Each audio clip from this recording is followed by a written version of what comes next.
Hello friends, തത്തമ്മ ചാനലിൻ്റെ പുതിയൊരു വീഡിയോയിലേക്ക് എല്ലാവർക്കും സ്വാഗതം. ഇന്നത്തെ നമ്മുടെ വീഡിയോ ഈ തിളച്ചുകൊണ്ടിരിക്കുന്ന സാധനം കേട്ടോ.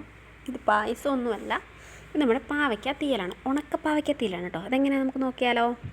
അപ്പോൾ അതിന് വേണ്ടിയിട്ട് ആദ്യം ഞാൻ കുറച്ച് തേങ്ങ നന്നായിട്ട് ചിരവി അതെല്ലാം കൂടി ഒന്ന് വറുത്ത് എടുക്കാനായിട്ടിട്ടുള്ള കഷ്ടപ്പാടാണ് ഈ കാണുന്നത്.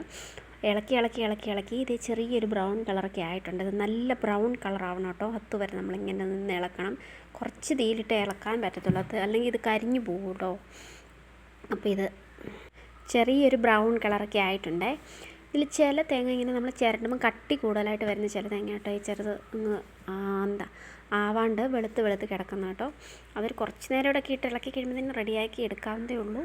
നമുക്കത് നന്നായിട്ട് ബ്രൗൺ കളറാക്കണം. ആക്കിയെടുത്തിട്ട് വേണം ബാക്കി നമുക്കിത് അരച്ചെടുക്കാനായിട്ട്.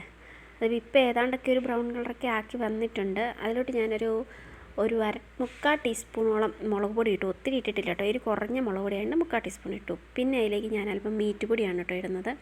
ഗരം മസാല വേണ്ടവർക്ക് ചേർക്കാം. നമ്മുടെ ഫ്ലെയിം ഓഫാക്കി വെച്ചിട്ട് വേണം ഈ പൊടി നമുക്ക് ചേർക്കാനായിട്ട്, അല്ലെങ്കിൽ ഇത് കരിഞ്ഞു പോകും കേട്ടോ കണ്ടമാനം. അങ്ങനെ ഇത് ചേർത്ത് ജസ്റ്റ് ഒരു ശകലം നേരം ഒന്നുകൂടെയൊക്കെ ഒന്ന് ഇളക്കി ശേഷം നമുക്കിത് അരച്ചെടുക്കണം. അരച്ച് നല്ല ആക്കി എടുക്കണം. കൂടത്തിൽ ഞാൻ കുറച്ച് പെരിഞ്ചീരകം ചേർത്തിട്ടുണ്ട് കേട്ടോ അരച്ച കൂടത്തിൽ. അതും കൂടെ കൂട്ടി അരച്ചെടുത്തിട്ട് നമുക്ക് കടുക് പൊട്ടിക്കുക. കടുക് പൊട്ടിത്തറി കഴിയുമ്പം നമുക്കതിനകത്തോട്ടേക്ക് കുറച്ച് സവോളയും പച്ചമുളകും കൂടി ഇട്ട് ഒന്ന് വഴറ്റിയെടുക്കണം. അത് വഴന്ന് കഴിയുമ്പം നമുക്ക് അതൊരു സൈഡിലേക്ക് നീക്കി അങ്ങോട്ട് വെക്കാം.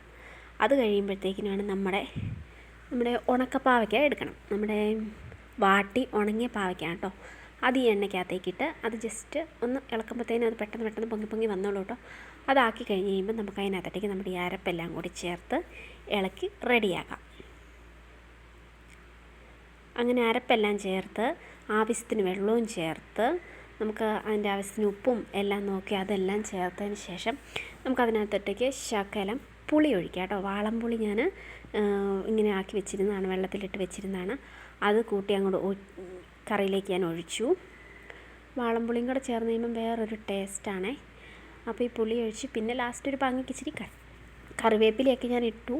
അതെല്ലാം കൂടി ഇട്ട് നമ്മുടെ ഉണക്ക പാവയ്ക്ക തീയൽ ഇവിടെ കഴിഞ്ഞു കേട്ടോ. അപ്പോൾ എല്ലാവരും ഒന്ന് ട്രൈ ചെയ്ത് നോക്കണേ. പിന്നെ അടുത്തൊരു വീഡിയോയിൽ നമുക്ക് കാണാം. അതുവരെ എല്ലാവർക്കും ടാറ്റാ, ബൈ.